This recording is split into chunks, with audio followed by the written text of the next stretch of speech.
तेरी मर्जी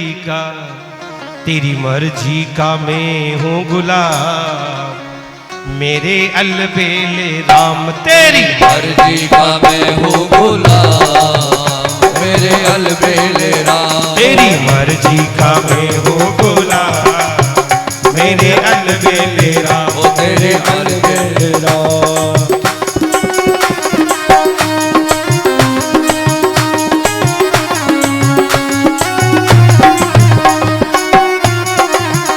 मेरे अलबेले राम, मेरे अलबेले राम, मेरे अलबेले राम, मेरे अलबेले राम।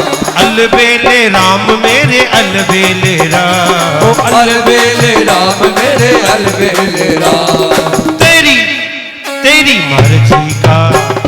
मर्जी का मैं हूँ गुलाम, मेरे अलबेले राम। तेरी मर्जी का मैं हूँ गुलाम, मेरे अलबेले राम, मेरे अलबेले राम।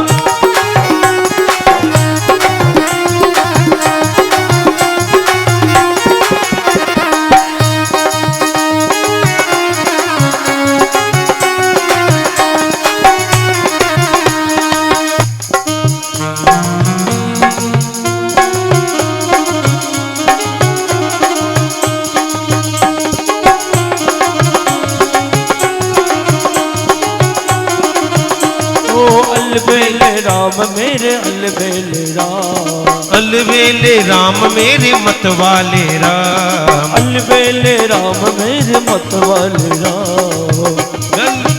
तेरी मर्जी का मैं हूँ गुलाम, मेरे अलबेले राम। तेरी मर्जी का मैं हूँ गुलाम, मेरे अलबेले राम, मेरे अलबेले राम।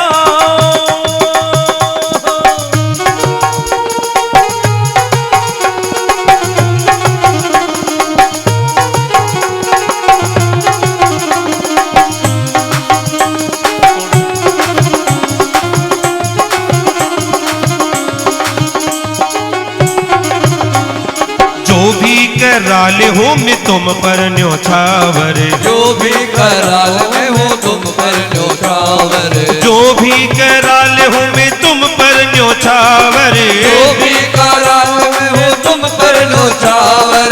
जो भी कराल हूँ मैं तुम पर न्योछावर। जो भी कराल मैं हूँ तुम पर न्योछावर। दौलत तेरी मेरा नाम, मेरे अलबेले राम। तेरी मर्जी का मैं हूँ गुलाम, मेरे अलबेले राम। तेरी मर्जी का मैं हूँ गुलाम, मेरे अलबेले राम, मेरे अलबेले राम।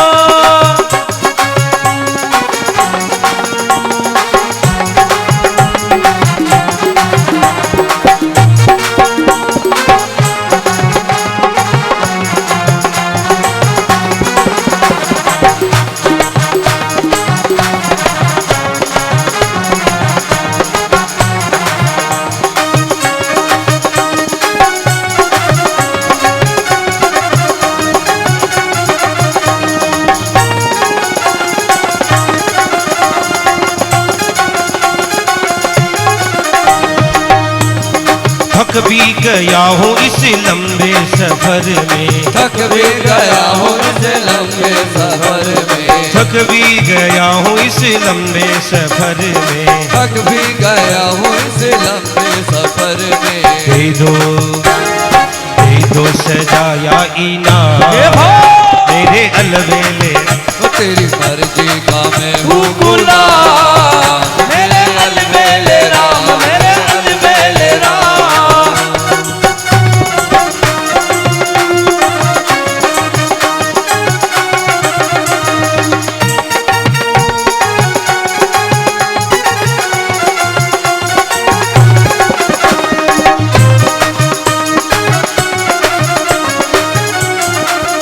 तेरी मर्जी का मैं हूँ गुलाम, मेरे अलबेले राम। तेरी मर्जी का मैं हूँ गुलाम, मेरे अलबेले राम, मेरे अलबेले राम मेरे मत वाले राम, ओ अलबेले राम मेरे मत वाले राम, अलबेले राम मेरे मत वाले राम, ओ अलबेले राम मेरे मत वाले राम। तेरी मर्जी का तेरी मर्जी का मैं हूँ गुलाम, मेरे अलबेले राम तेरी तेरी मर्जी का मैं हूँ गुलाम, मेरे अलबेले राम, मेरे अलबेले राम, मेरे अलबेले राम, मेरे अलबेले राम, मेरे अलबेले राम,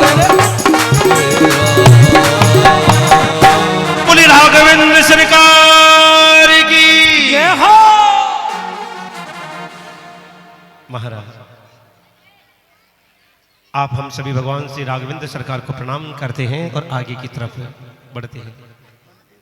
आप हम सभी भगवान राघवेंद्र की चर्चा कर रहे थे। अपने मध्य अनुज सिद्धांत जी त्रिपाठी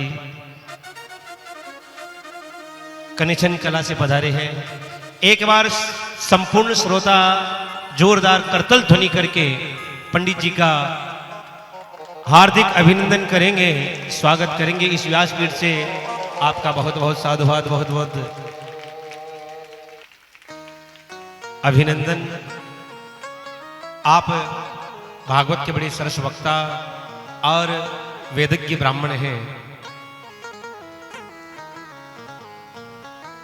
और अनुज हैं तो अनुजवती ही व्यवहार करते हैं। प्रेम से बोलो जय श्री कृष्ण। आइए कथा में प्रवेश करें।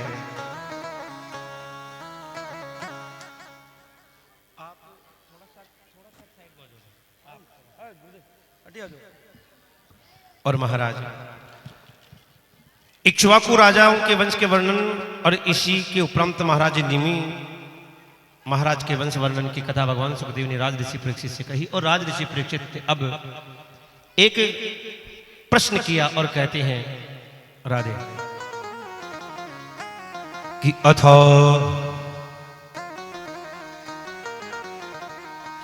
अथात श्रूयतां राजन् वंशं सोमस्य पावन यस्मिल्लोदयो भूपा कीर्तयन्ते पुण्यकीर्तया। सज्जनों, राज ऋषि परीक्षित कहते हैं गुरुदेव, अब मुझे आप चंद्रवंश का वर्णन सुनाइए। भगवान सुखदेव कहते हैं राजन, नारायण की नाभि से कमल, कमल से ब्रह्मा, ब्रह्मा से अत्रि, अत्रि से चंद्रमा, चंद्रमा से बुध, बुध से पुरुरवा और पुरुरवा के वंश में चलकर आगे चलकर एक महाराज हुए जिनका नाम था ययाति महाराज। इसी में ऋचिक, जमदग्नि और परशुराम जी की कथा, परशुराम जी के क्षत्रिय संहार की कथा भी। महाराज ययाति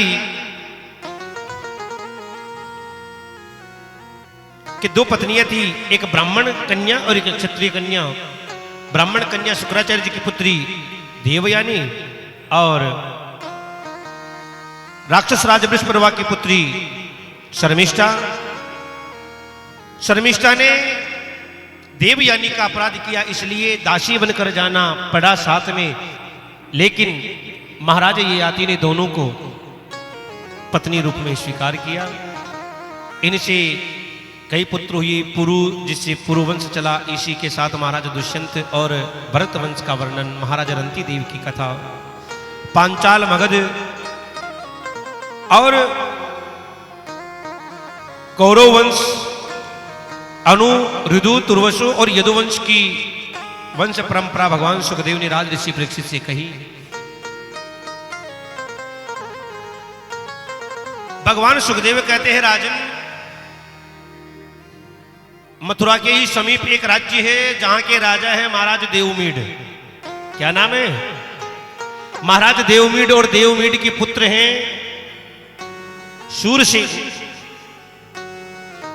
शूरसेन जी। और महाराज शूरसेन के 10 पुत्र और 5 कन्याएं हुई, जिनमें सबसे बड़े थे जिनका नाम था वसुदेव जी। क्या नाम था जी? वैसे तो वसुदेव जी महाराज के कई पत्नियां थी, लेकिन ये 8 मुख्य थी, जिनमें कौन कौन सी तो लिखा है। कि पूर्वी, रोहिणी, भद्रा, मदिरा, लोचना, इला इत्यादि में देवकी जिनमें प्रमुख थी। महाराज देवकी के विवाह में कंस ने इन दोनों को जेल में डाल दिया, 6 पुत्रों को मार दिया। 7वें के रूप में बलराम जी पधारे, जो रोहिणी के गर्भ से जन्म लिया। 8वें के रूप में स्वयं कन्हैया पधारे, जिनको बाबा नंद के यहां छोड़ दिया, कन्या को लेकर चले गई, कन्या को मार दिया, अष्टभुजा देवी बन गई। और फिर कुछ दिन वृंदावन में कन्हैया रहे, वृंदावन से मथुरा आए, कंस का उद्धार किया, द्वारिका चले गए। 16,108 विवाह किए, कई पुत्र कई पुत्रियां हुई इनकी। महाराज महाभारत का युद्ध करवाया और बड़े बड़े राक्षसों को मारकर एक दिन भगवान लीला संवरण करके गोलोक को चले गए। बोली बाल कृष्ण लाल की जय हो। राज ऋषि परीक्षित ने कहा, गुरुजी जिस कथा को मैंने विस्तार से सुनने के लिए राम कथा को छोटी सुनी, आपने तो वो कथा राम कथा से भी और छोटी कर दी। मुझे कृष्ण कथा थोड़ी विस्तार से कहिए, क्योंकि भगवान कृष्ण के साथ मेरा भी संबंध है। और क्या संबंध है? कहते हैं कि महाराज कि पितामह में समरे मरंजय देवव्रताद्यस्तिमिर्थे तिमिंगिले दुरत्ययं कौरवसैन्य सागरं कृत्वा तरन्वसपदं स्मप्यत्प्लवा।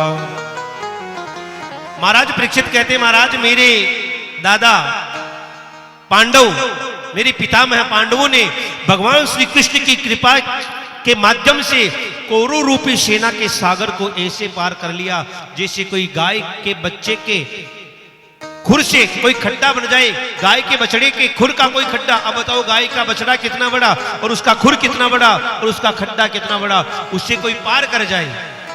ऐसे कौरवों की सैन्य के सागर को मेरे पितामह ने, मेरे दादाओं ने पार कर लिया।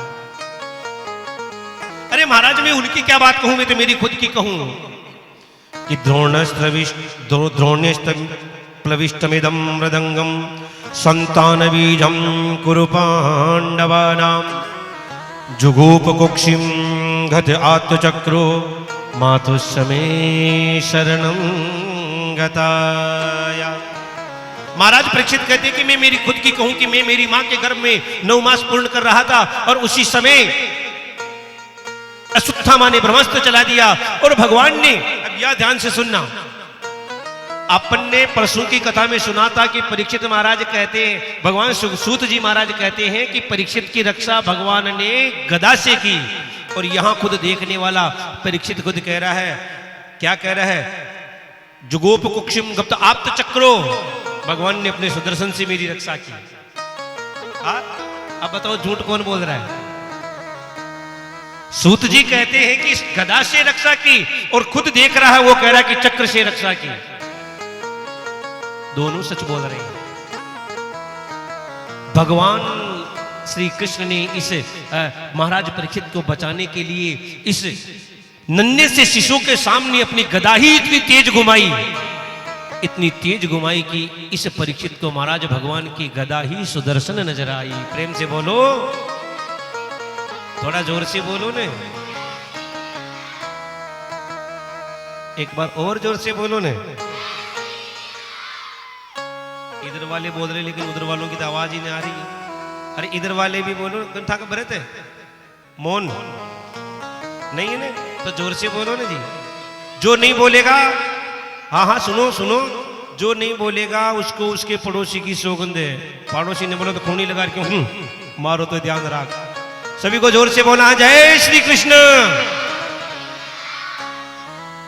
महाराज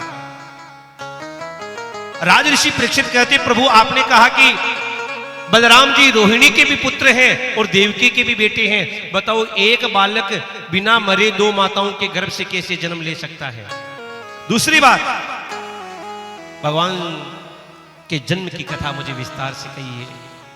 भगवान सुखदेव ने कहा, राजन तुम 4 दिन से कथा सुन रही हो, अभी तक जलपान भी नहीं किया, थोड़ा जलपान कर लो, विश्राम कर लो। तो महाराज परीक्षित कहते हैं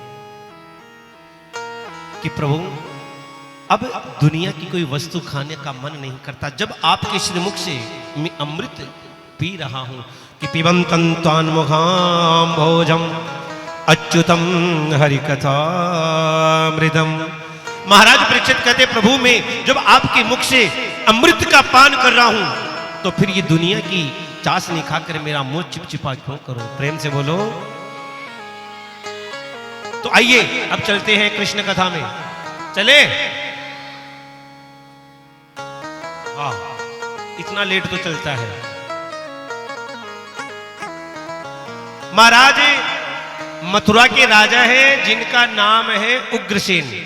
क्या नाम है? उग्रसेन। महाराज उग्रसेन के छोटे भाई जिनका नाम है देवक। अब महाराज उग्रसेन के कोई संतान नहीं थी ना जी, तो एक यज्ञ करवाया और यज्ञ में जो प्रसाद मिला रानी को दिया और महारानी उस यज्ञ के प्रसाद को खाकर जंगल में। कंस की बात करोगे तो यही होगा। महारानी उस यज्ञ के प्रसाद को लेकर वन में बगीचे में घूमने के लिए चली गई और बगीचे में जब घूमने गई तो एक दुर्मिल नाम के राक्षस की उस गर्भस्थ शिशु पर छाया पड़ गई। ध्यान देके सुनिएगा मेरी माताएं। अभी थोड़ी देर पहले सुना कि हनुमान जी के ऊपर केसरी नाम के बंदर की छाया पड़ने के कारण हनुमान जी बंदर बन गए और यहां इस बालक पर राक्षस की छाया पड़ने के कारण बालक राक्षस पड़ गया। हाँ हाँ, दृष्टि का दोष बड़ा होता है। अब आजकल क्या होता है? हाँ?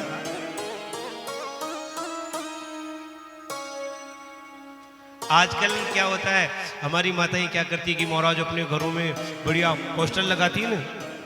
हाँ, सलमान खान, शाहरुख खान, वो न जाने कौन कौन से खान, सचिन तेंदुलकर, वो न जाने किस किस के पोस्टर लगाती है।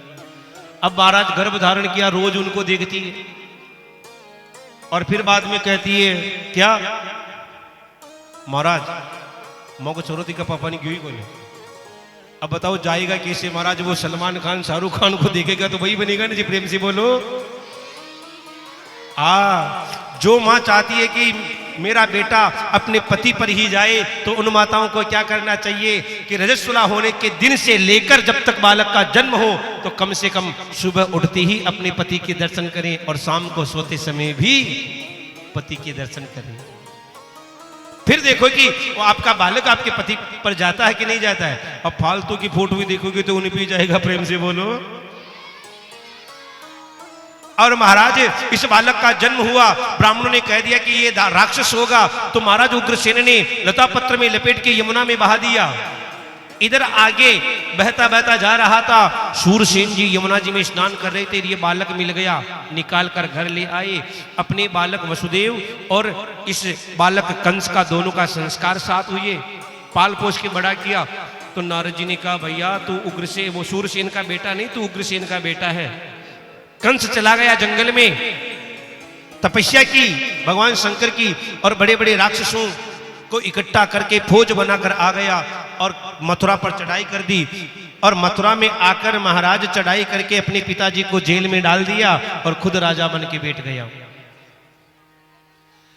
इधर महाराज देवक की सबसे छोटी कन्या जिसका नाम था देवकी। क्या नाम था जी? आप लोगों को कथा समझ में नहीं आ रही क्या? हाँ, तो ईशान खान बेटा जाने को तन जोरियों बटान में लिया हो जाए।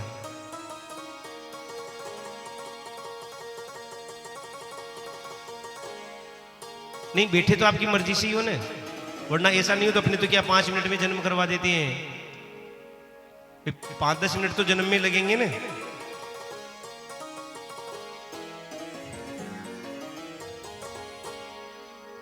महाराज कंस बन गया राजा और महाराज देवक की सबसे छोटी बेटी जो है देवकी एक दिन बैठी बैठी रो रही थी। कंस ने मन में विचार किया आज मेरी ये काका की बेटी है तो बहनी ही हुई ना जी। कंस विचार करता कि मेरी बहन सोचती है कि दुनिया में जितने दुष्ट लोग हैं उनमें सबसे ज्यादा दुष्ट मैं ही हूं, लेकिन मैं मेरी बहन का ऐसा धूमधाम से विवाह करूंगा कि लोग देखते रह जाएंगे। और महाराज कंस ने अपने ही मित्र वसुदेव जी के साथ देवकी जी का विवाह तय कर दिया। धूमधाम से बारात आई, विवाह भी हो गया। लेकिन आज कंस अपनी बहन के प्रेम में इतना विचलित हो गया, कहने लगा रे देखो रथ लाओ और मैं मेरी बहन को खुद विदा करने जाऊंगा। देवकी वसुदेव को रथ में बिठा लिया, हाथ में घोड़ों की लगाम ले ली और खुद रथ चलाकर जा रहा है। जैसे ही रथ महाराज मथुरा से बाहर निकला ही था और देवताओं से रहा नहीं गया और देवताओं ने कह दिया, अरे कंस, अश्यास्त्वम अष्टमो गर्भो हंतायाम बहसे बुध। अरे कंस, जिस बहन को तू आज धूमधाम से विदा करने जा रहा है, इसी बहन का 8वीं संतान तेरा काल होगी। अरे देवता थोड़ी देर और चुप रह जाते तो क्या बिगड़ जाता, लेकिन महाराज देवताओं की आदत और हमारी माताओं की आदत एक जैसी होती है ना जी। हाँ हाँ, हमारी माताएं भी किसी बात को ज्यादा देर तक अपने पेट में दबा के नहीं रख सकती ना। हाँ हाँ, एक बात बताऊं, कोई बात गांव में फैलानी हो, कोई बात गांव में फैलानी हो तो क्या करो, इनको कह दो। हाँ, कह के बात पीछे ये भी को कोई नहीं खींचे मत। हाँ, अगर आपने डायरेक्ट बात कह दी तो कोई फर्क नहीं पड़ेगा, पीछे ये भी कहो कि किसी को कहना मत। अब देखो, जब तक दूसरी को नहीं कहेगी तब तक महाराज हाँ पेट में दर्द ही होगा। कैसे? मंदिर जाएगी या फनगट जाएगी पानी लेने तो मुंह उतरा रहेगा। पड़ोस वाली पूछेगी बहन खई हो, खई को नहीं, का मातो दुख रही तो पेट दुख रही, जेठजू लड़ी होगी, कहीं नहीं, अरे तो बता तो सही, नहीं खई को नहीं, अरे बता तो सही, अरे क्षण बतो भी नट गया, कोई ने दूजा ने बतावा का बात। अरे तो दूजा ने बतावा का बात नटे, मैं तो तारी बाणा हूं ने, हाँ मैं तो तेरी बहन हूं और मेरी तो आदत ही नहीं है किसी दूसरी को करने की। एक ही बीरा की शौकनी, किसी को नहीं कहूंगी। और भगवान का भी भला हो जो वो एक बीरे की महाराज हजारों बार सौगंध खा जाती, उसका बाल बाका नहीं होता वरना। हाँ, अब महाराज पूछ लेगी और जब तक वो अगली वाली को नहीं कहेगी तब तक उसका पेट दर्द करेगा। नहीं मैं था कि नहीं कह रही हुआ, मैं तुम्हारा गांव की कह रही थी, घटे बाल तो मैं नाराज हो जाती। लेकिन इनमें माताओं की गलती नहीं है, मेरी माताएं ध्यान दे के सुनना, इनमें माताओं की गलती नहीं, माताओं को श्राप लगा हुआ है। किनका? महाराज युधिष्ठिर का श्राप लगा है। कैसे? तो कहते हैं कि जब महाभारत का युद्ध हो गया था, थोड़ा समय तो ले रहा हूं लेकिन समझाना जरूरी है। महाभारत का युद्ध हो गया था, सारे कौरव मारे गए, 5 पांडव जब कौरवों का पिंडदान कर रहे थे, माता कुंती ने कहा बेटा कर्ण के नाम का भी पिंडदान कर दे। युधिष्ठिर जी ने कहा मां, कर्ण अपनी जाति का नहीं, बिरादरी का नहीं, कुल खानदान का नहीं, तो मैं उसका नाम का पिंडदान क्यों करूं? माता कुंती ने कहा बेटा मैं कह रही हूं इसलिए कर दो। महाराज युधिष्ठिर ने कहा नहीं मां, मुझे बता क्या बात है। माता कुंती की आंखों में आंसू आ गए, कहा बेटा जिद मत करो, मैं बता रही हूं, तुम कर्ण के नाम का भी पिंडदान कर दो। महाराज युधिष्ठिर ने कहा मां तुझे मेरे सर की सौगंध होगी, मुझे बता क्या बात है। रोते हुए माता कुंती ने कहा बेटा जो कर्ण था वो तुम्हारे यहाँ सबसे बड़ा वाला भाई था, तुम्हारा सबसे बड़ा वाला भाई था। दुर्वासा जी ने मुझे मंत्र दिया और उस मंत्र की परीक्षा के लिए मैंने भगवान सूर्य का आह्वान कर लिया और सूर्य के आह्वान से वो पैदा हुआ था, कुंवारेपन में पैदा हुआ था, इसलिए मैंने उसे नदी में बहा दिया था। आज महाराज युधिष्ठिर रो पड़े, कहने लगे मां आज तेरे एक छोटे से चुप ने, आज तेरे एक छोटे से मौन ने इस धरती से बहुत बड़ी वीर को छीन लिया है।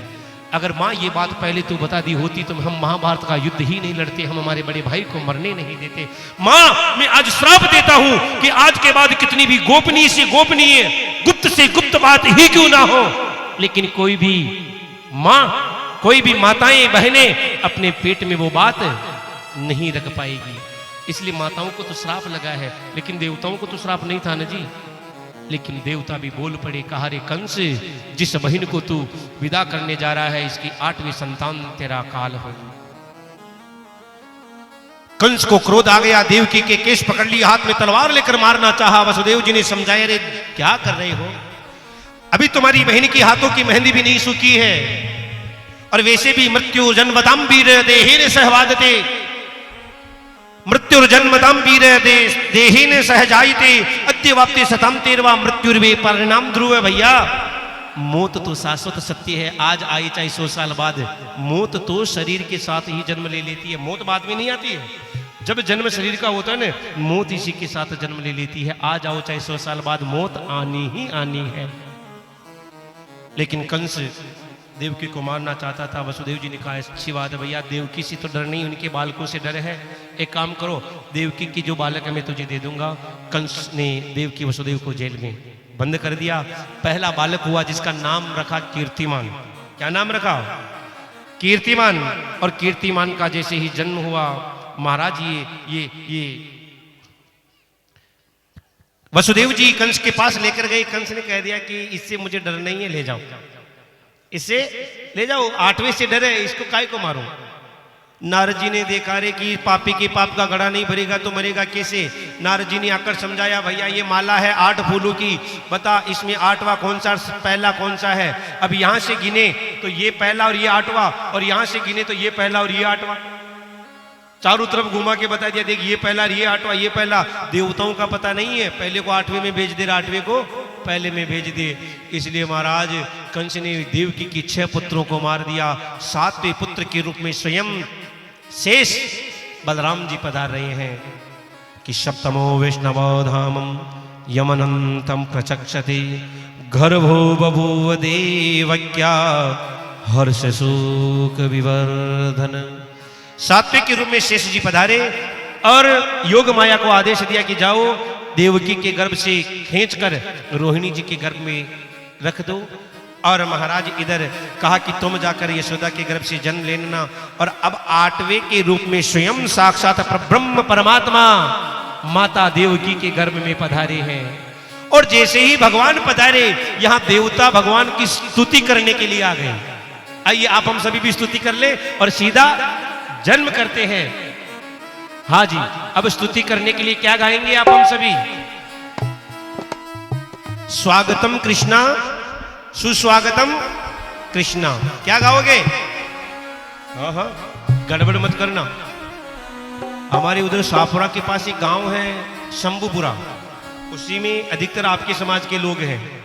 वह कथा थी, थोड़ा लेट हो गए थे तो मैंने शुरू कर दिया। अब मैं गा रहा था स्वागतम कृष्णा, सुस्वागतम कृष्णा। गांव वाले कुछ और ही गा रहे थे, मैंने रोककर पूछा भी क्या गा रहे हो? जो वे कहे, महाराज मैं कह रहा सहायता कर कृष्णा, अपने को सहायता कर नहीं, स्वागतम कृष्णा। क्या गाओगे? कैसे गाओगे? ताली बजाकर गाओगे। कैसे गाओगे? ताली कैसे बजाओगे? ताल में बजाओगे, घोड़ी की टाप जैसी नहीं बजाओगे, बड़े प्रेम से। स्वागतम कृष्णा, सुस्वागतम कृष्णा, स्वागतम कृष्णा, सुस्वागतम कृष्णा, स्वागतम कृष्णा, सुस्वागतम कृष्णा, स्वागतम कृष्णा, सुस्वागतम कृष्णा, स्वागतम कृष्णा, सुस्वागतम कृष्णा, स्वागतम सुस्वागतम शरणागतम कृष्णा, स्वागतम सुस्वागतम शरणागतम कृष्णा। इधर वाले जो गा सकते हैं गाएं, ना गा सकते तो ताली जरूर बजाएं। अरे कन्हैया का जन्म हो रहा है, इसमें कहीं कंजूसी करते हो।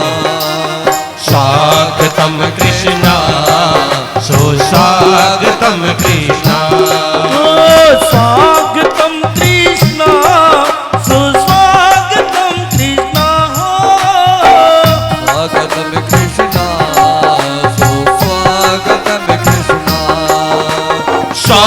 स्वागतम सुस्वागतम शरणागतम कृष्णा हो स्वागतम सुस्वागतम शरणागतम कृष्णा स्वागतम सुस्वागतम शरणागतम कृष्णा हो स्वागतम सुस्वागतम शरणागतम कृष्णा स्वागतम कृष्णा सुस्वागतम कृष्ण स्वागतम कृष्णा सुस्वागतम कृष्णा सत्यप्रदम सत्यपरम सत्यम सत्यशियोनिम निहितम सत्यम सत्यस्य सत्यमृत सत्यनेत्रम सत्यात्मकं तां शरणं प्रपन्ना स्वागतम कृष्णा सुस्वागतम कृष्णा स्वागतम कृष्णा सुस्वागतम कृष्णा स्वागतम सुस्वागतम शरणागतम कृष्णा हो स्वागतम बड़े सुस्वागतम प्रेम से। शरणागतम कृष्णा स्वागतम कृष्णा सुस्वागतम कृष्णा हो स्वागतम कृष्णा सुस्वागतम कृष्णा स्वागतम कृष्णा स्वागतम कृष्णा स्वागतम कृष्णा सुस्वागतम कृष्णा स्वागतम कृष्णा सुस्वागतम कृष्णा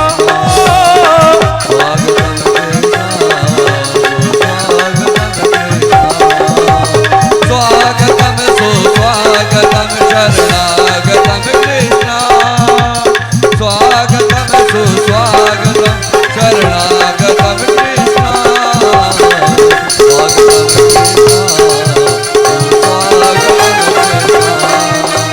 स्वागतम कृष्णा सुस्वागतम कृष्णा। महाराज सभी देवताओं ने भगवान की स्तुति गाई। सुनो ओए भाया, अगर ते हाका होग जो केरो